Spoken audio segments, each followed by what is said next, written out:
Hello guys, welcome nga pala sa aking mumunting channel. At nandito nga po pala tayo upang pag-usapan kung paano gumawa ng pugaran ng manok. Itong video po na ito ay hindi para sa mga marunong nang gumawa ng pugaran ng manok. Ito ay para sa mga hindi pa marurunong. By the way, ito nga po pala ang itsura ng pugaran na gagawin natin ngayong araw. Ayan po yung finished product ng gagawin natin. So, yan po. Meron din po tayong isang klase pa ng pugaran dito. Pero ang gagawin natin ay yung naunang ipinakita ko sa inyo. Tara na po at simulan ang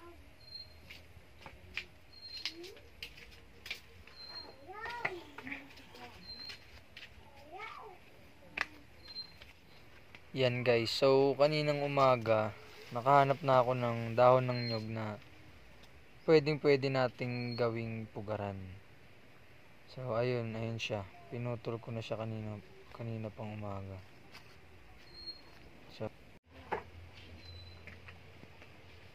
So, tara, kuhain na natin yung dahon.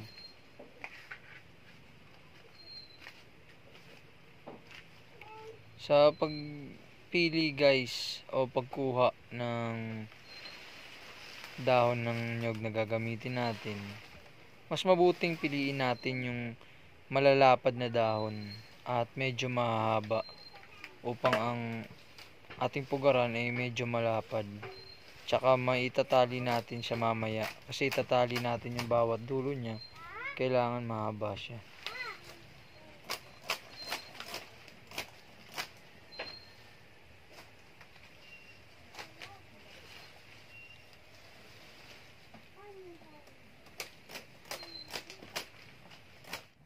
So, eto na nga guys, nakakuha na tayo ng mga dahon ng nyog.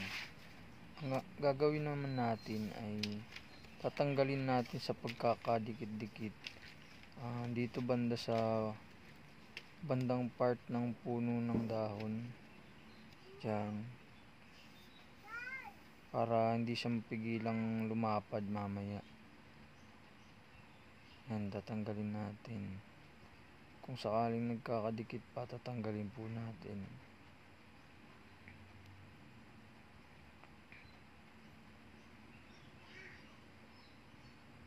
Okay, so mukhang tanggal na lahat. Ang gagawin po naman natin ngayon gagawa ho tayo ng parang banig. So kung may idea na kayo kung ano yung sinasabi ko, mas madali na po sa inyong gumawa. So ayan, pagmasdan nyo na lang po kung paano yung ginagawa ko.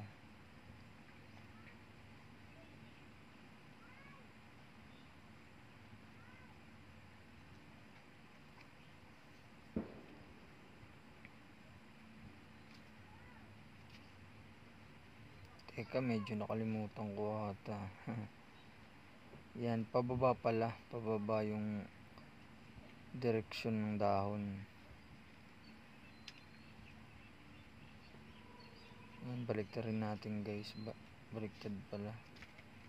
Yan, ganyan. So, ang paggagawa po ng parang banig ipinapatong-patong lang po ng alternate. Yung unang dahon ay nasa taas, yung pangalawa naman ay sa ilalim. Tapos sa itaas na naman, sa ilalim na naman.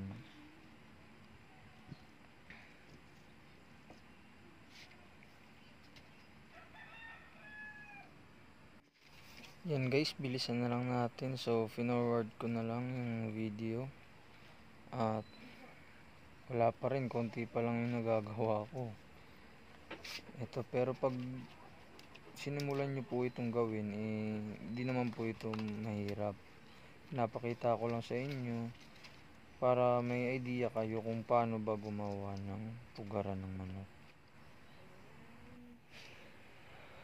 Ayan, so ganito ang kalalabasan kapag tapos na natin gawin yung pagbabanig natin.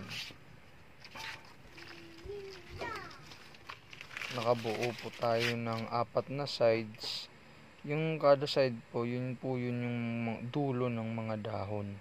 So tatali po natin na parang ganyan bawat side. Tatali po natin yung dulo ng mga dahon. So pag tinali po natin yan lahat, yung 4 na sides na yan, ganyan naman po ang kalalabasan yan. Pwede po nating itali yan sa pamamagitan lamang ng dahon din ng nyog. Pero mas maganda po kung meron tayong tali. Ayan naman po. Kapag tapos na nating maitali yung parehong dulo, pwede naman po natin siyang pagsamahin na. Yung parehong tinaling dulo, pagsasamahin po natin. Yan po yung 4. Pag natali na po natin yung 4, yan.